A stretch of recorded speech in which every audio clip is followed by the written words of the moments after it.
When it comes to the things that cause me to geek out, there are few things I enjoy more than indie video games. Being an avid gamer all my life, there's nothing quite like playing through a small passion project and seeing a vision come to life.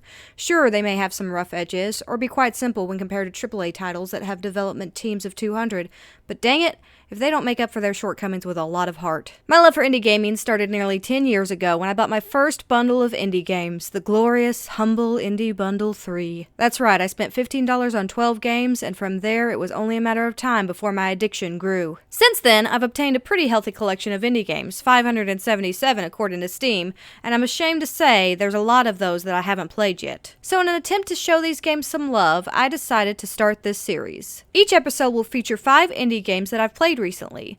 These aren't necessarily going to be games that I recommend, and I'm not trying to do full-on reviews either. This is just a quick look at the indie games that I've been playing and what I think about them. It's my hope that through this series, I'll introduce some people to some indie games they've never heard of, remind some people of some older titles they may have forgotten about, and get more people into indie gaming overall. Oh, and work my way through my backlog.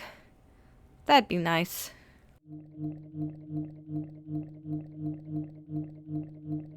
So with no further ado, let's begin. Hello.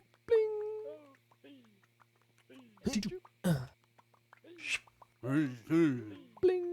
Hidden Folks is a fairly simple concept. You know those old Where's Waldo and I Spy books? Well, it's that. I played around with this game a little while back, but it was only recently that I really got into this game.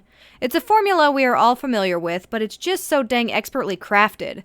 I love everything about this game. I love the hand-drawn art, the switching back and forth between small, isolated landscapes and crazy, massive ones. I love the silly sounds in the game that are all mouth sounds from the developers. I mean, seriously. Bling.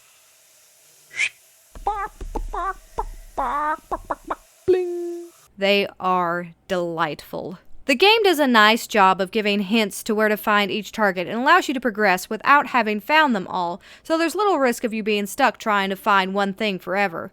Unless you're like me and refuse to progress until everything has been found. It's also enjoyable to just click around in this game and discover all the little touches the dev team added. The game just has so many Easter eggs, I can't help but click everything to see what's hiding in that tent, or in that tree, or in that sewer entrance. Come to think of it, maybe some things are better left unexplored.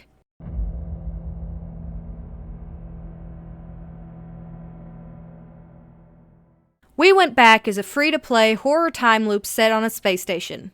So, you know, pretty much everything I need in my life. It's a basic game. You get a camera, you take some pictures, explore around, see some spoopy stuff, solve a puzzle, and you win. It's got a few silly jump scares, and it could certainly use with a bit more optimization. Plus, the whole looping, constantly changing environment horror game is not a new concept, so I can't give Dead Thread games huge points for originality either. And yet, I'm not gonna lie. There's something about this game that just gets me. Maybe it's my love of space stuff, or my appreciation for discovering the narrative through the environment as I learned to do in my Half-Life 2 days.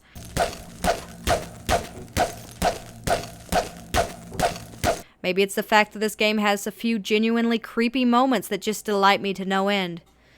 You'll learn a lot about my weird relationship with creepy stuff as this series progresses. All I can say is that this is a 20-minute game that I've played for 90 minutes. And I really want more of it. This game has such great bones, and for Dead Thread's first entry, and the fact that it's free, I just don't think you can go wrong with this one. I really encourage you all to try it out. I want this game to be a huge success, and I want this dev team to feel encouraged to keep creating. Whether it's an expanded version of this game, hint hint, nudge nudge, or something new altogether. Keep it up, Dead Thread. You're doing great.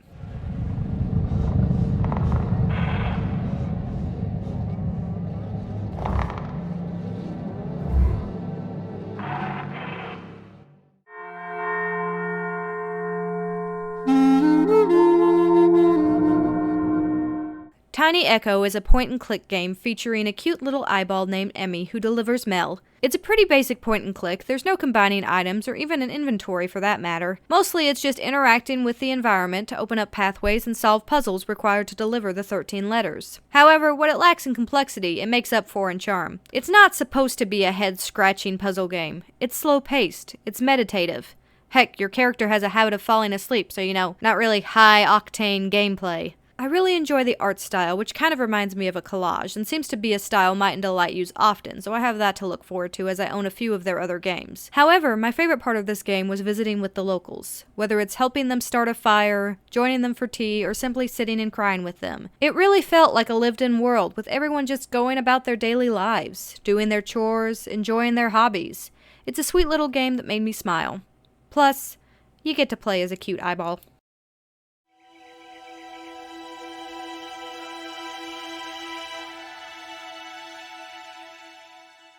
Shu is a short 2.5D platformer developed by Coatsink and Secret Lunch. I'm going to be honest, I wasn't smitten with this one at first. I mean, Shu is pretty cute with their little Naruto run. I enjoy the mechanic of picking up villagers along the way to unlock unique abilities while they are traveling with you. The art style is solid, the controls are fairly tight, and the music is... well, actually, music is probably one of my favorite parts.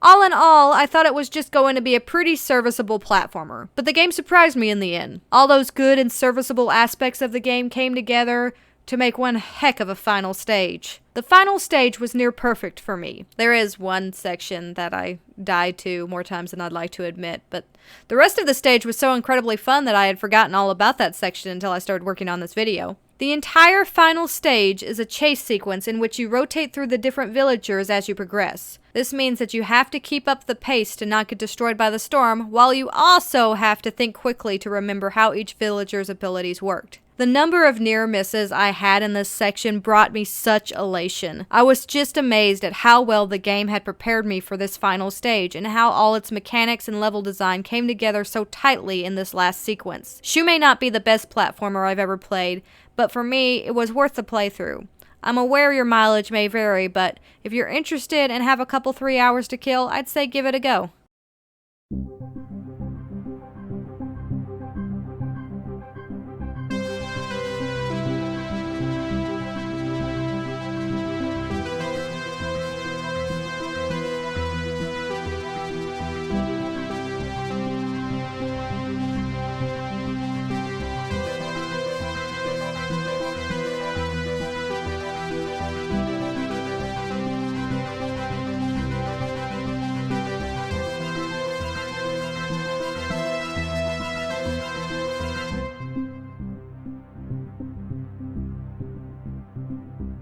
I've now played through Stories Untold twice, and can confidently say, I will play it again. Its presentation is just so well done for what basically amounts to a text adventure with some point-and-click mechanics thrown in for good measure. It's such a love letter to the 80s, and blends horror, science fiction, and just a touch of trauma. Developed by No Code, the game consists of 4 episodes, each with their own story and mechanics. Its anthology Twilight Zone-esque format is perhaps my favorite part about this game. Each episode will probably take roughly the same amount of time as an episode of television. This is something I find quite refreshing, as each section never seemed to outstay its welcome, and I was always excited to see what was going to happen in the next episode. Honestly, this is one that I'd rather not say too much about, as I think going in blind is the best way to experience this one. The first episode is available as a free demo. I highly recommend you check it out, especially if you are a fan of puzzle games, 80s nostalgia, and psychological horror. Hey, welcome to the talky outro bit where I spout some nonsense. I just wanted to say that I am really excited for this series, and I cannot wait to work through my backlog of indie games.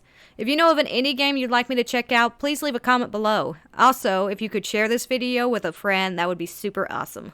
Anyway, thank you so much for watching. I have another one of these in the works already, and I'm so excited for the games I've been playing for this next one. It's gonna be great. Thanks a bunches. Peace.